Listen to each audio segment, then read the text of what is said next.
Nothing. Yeah.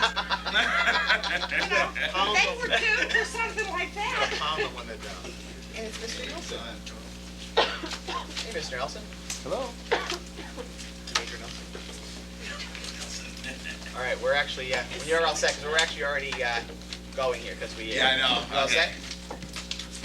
And do all the history classes do that kind of activity? I don't believe the other history class did that, but I know that all of his classes, all his U.S. history tutors did that. The other history teachers, Miss Tully, and I think she did a different activity. A different activity? But I'm not sure it was the same. I'm not sure what it was. That's a good use of 90 minutes. You know, Absolutely, it has yeah. to be more than just the lecture side, so. Based on that exercise, did the outcome change at all? Yeah. Actually, no, it was exactly the same. It did. Yeah. Based on the exercise, the outcome was the same. We actually, I didn't know at least that we we were the countries. I thought it was just a gaining. Yeah. And at the end we kind of realized, oh, hello, that group was Germany. I was Great Britain. And it, So, came out with the and- same. Crazy. And it changed all the history books now. Any other questions? Okay, thanks, John. David, do you want to move to the budget, or do you want to go through our other agenda, or is that we got school building projects, go through that, and then go right to the budget? I think go right to the budget after the Building middle projects? school, Yeah. Okay. Okay, school I just, under school building projects, I just wanted to clarify the middle school statement of interest. I think there was some confusion on what happened to that.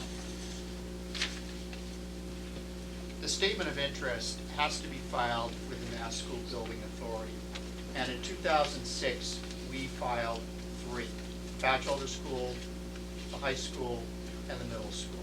Batchelder School, of course, is finished. Actually got the final audit today, and we're finished with the Batchelder School.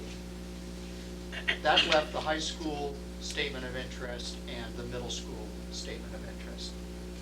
All school districts were notified that you could update statement of interests that were currently on file, or you could add new ones. And if you had more than one, you must pick a priority. And so we chose the high school statement of interest to update. This is now all being done electronically between the local school district and the Mass School Building Authority. And so in November, the high school statement of interest was updated and submitted electronically with no problem to the Department of Ed, or to the Mass School Building Authority.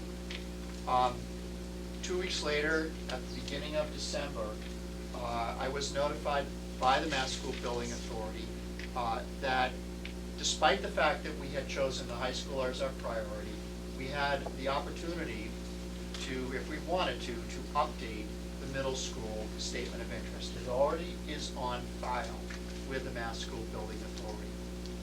And so on December 19th, we had a 2-week window of time to update that statement of interest, worked with the architect, worked with Wayne Hardiker, worked with the middle school principal, and on Friday, December 19th, I went about the business of updating this, and you submit about 12 pages of forms to the Mass School Building Authority.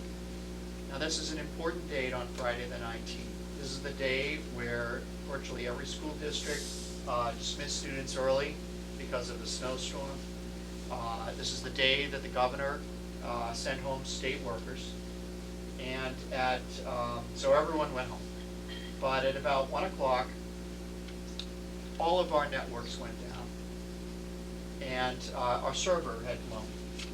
I immediately called the Department of Education, or Mass School Building Authority. No answer.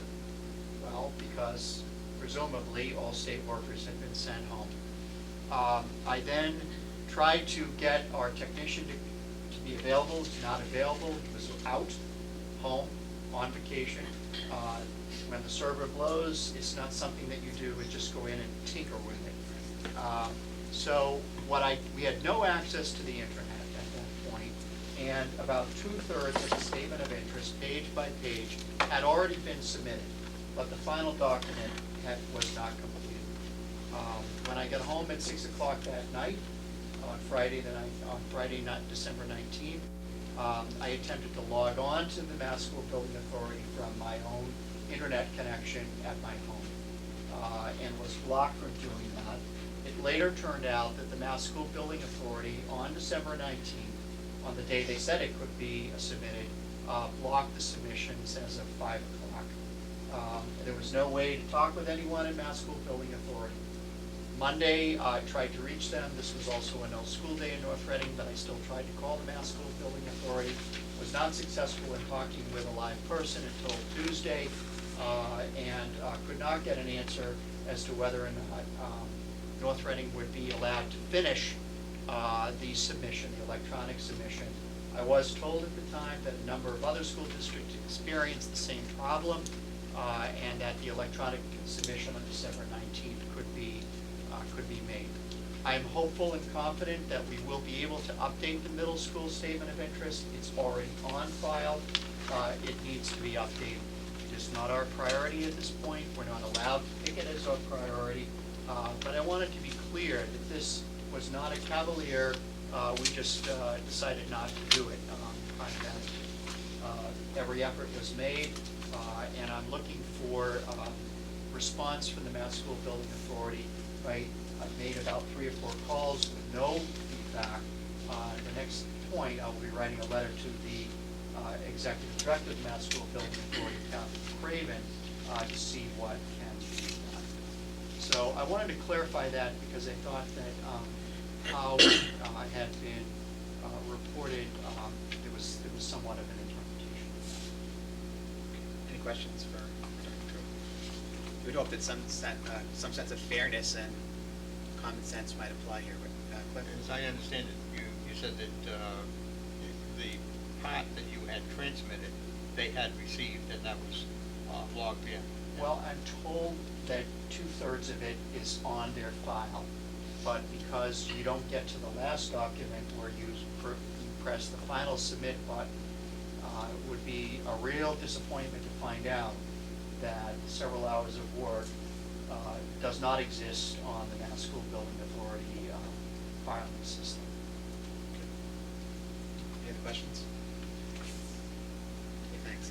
Next, I think we want to call the principals and administrators up. We're going to discuss the 2010 budget. Is that what they are here for tonight, I would?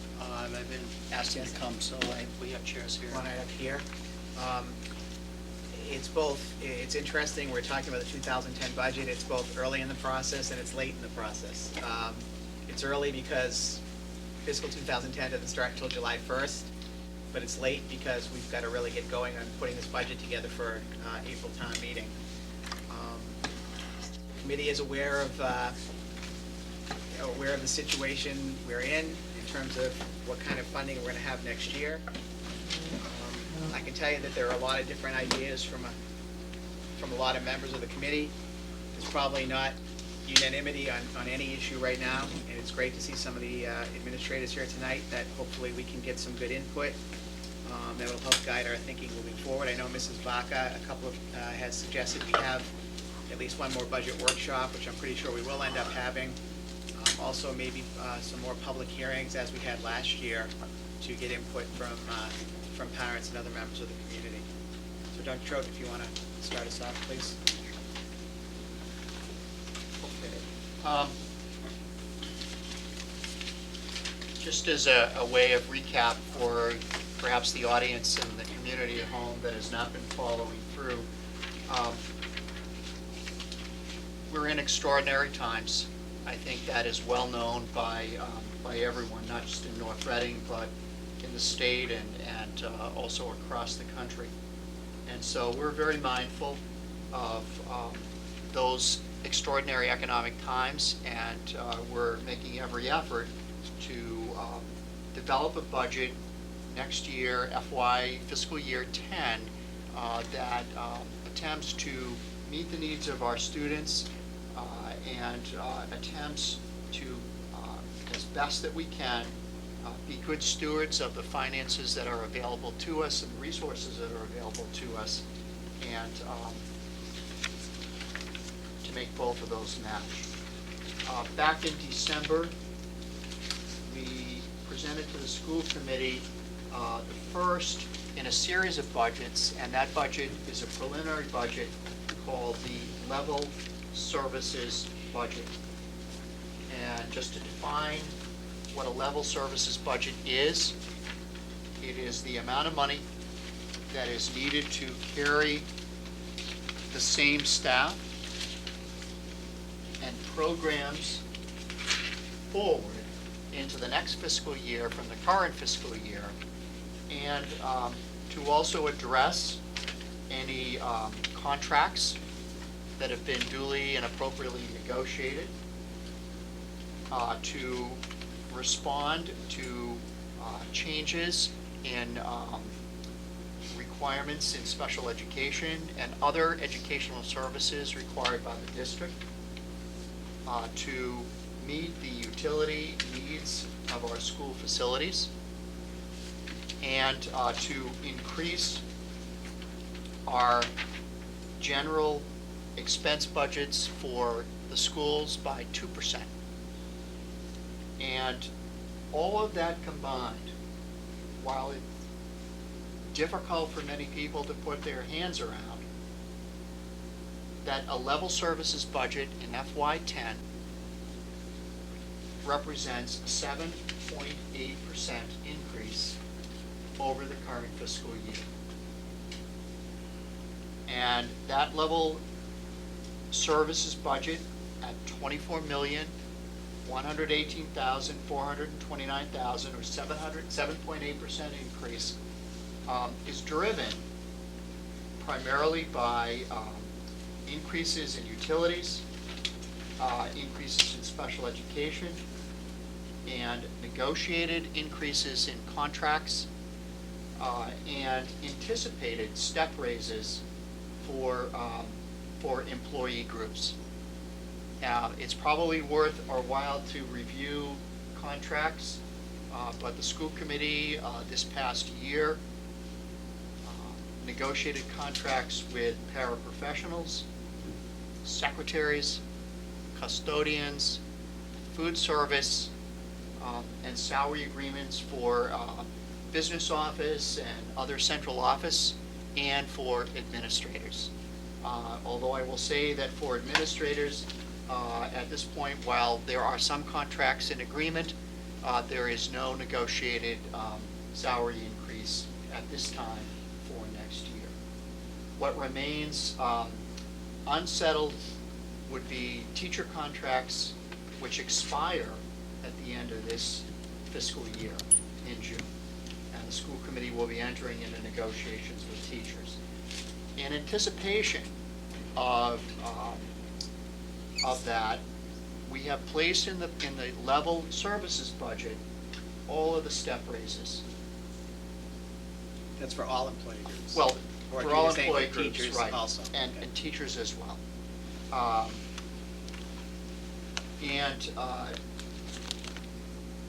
For teachers and nurses and administrators, those step raises represent $273,343. There is also a salary pool number. A salary pool is a set amount of money that is recommended to be set aside in anticipation of negotiating a contract. And in this case, because the contract that needs to be negotiated, primarily the teacher contract, there is a salary pool amount, and that includes both teachers, nurses, and also in anticipation of salary increases for principals. There is a salary pool in the level services budget, and I believe that amount is $306,440.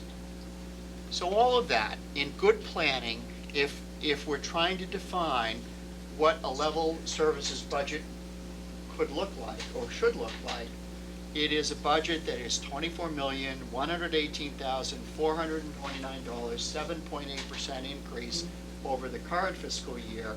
And keep in mind that for the current